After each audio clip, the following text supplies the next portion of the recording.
Our outdoor activities have become more frequent in bear territory.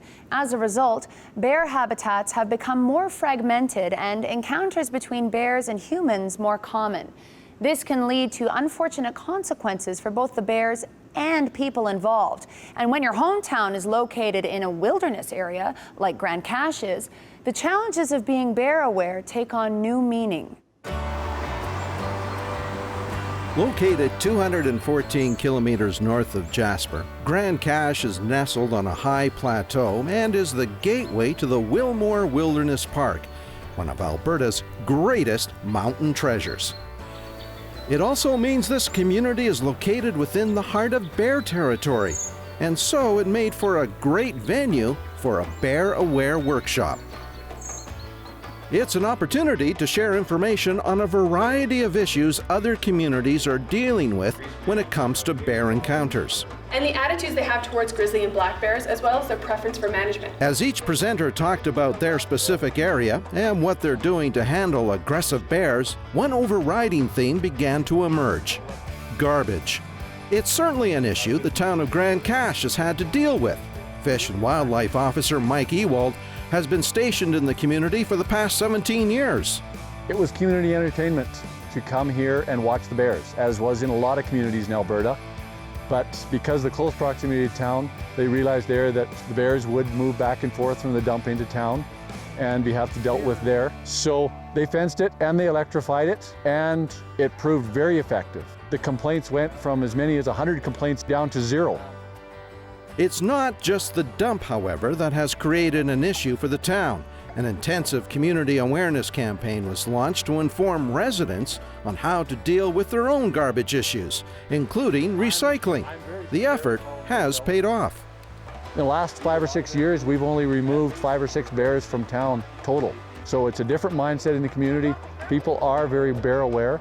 Another step in that right direction is the installation of a new bear-aware kiosk located in the Grande Cache Tourism Center.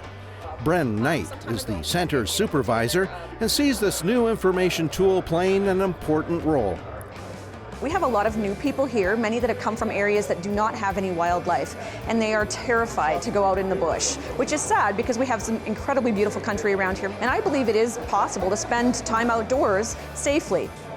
In order for the Bear Aware program to be successful, there are a couple of key components that must be acted on, according to Donna Spencer, the chair of the Grande Cache Bear Aware program.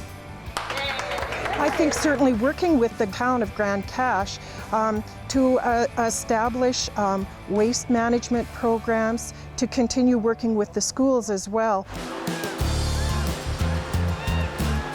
Another key component to the success of the Bear Aware program in this area has been the support from First Nations. Located just outside the town is a small community that is dedicated to many of the traditions surrounding hunting and trapping.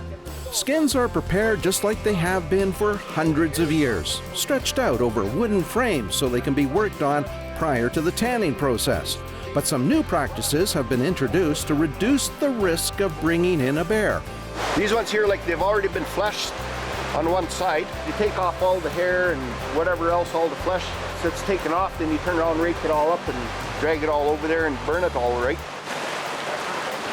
Meat taken during a hunt is hung to dry in a smokehouse. This is another process that could result in attracting a bear. So the community decided to rebuild the smokehouse out of old telephone poles, making it pretty difficult for a bear to cause any trouble. The Grande Cache area is also home to a number of oil and gas plants. Companies like Encana have been very progressive in establishing bear deterrence. In fact, walking up to one of their camps can look a little intimidating, but with some 7,000 volts surging through those wires, you don't want to make a mistake of brushing up against one.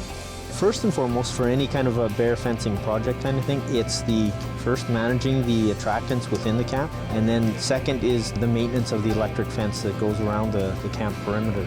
We do want to make sure that everyone that is staying at our camp is orientated in Canada's bear management policies.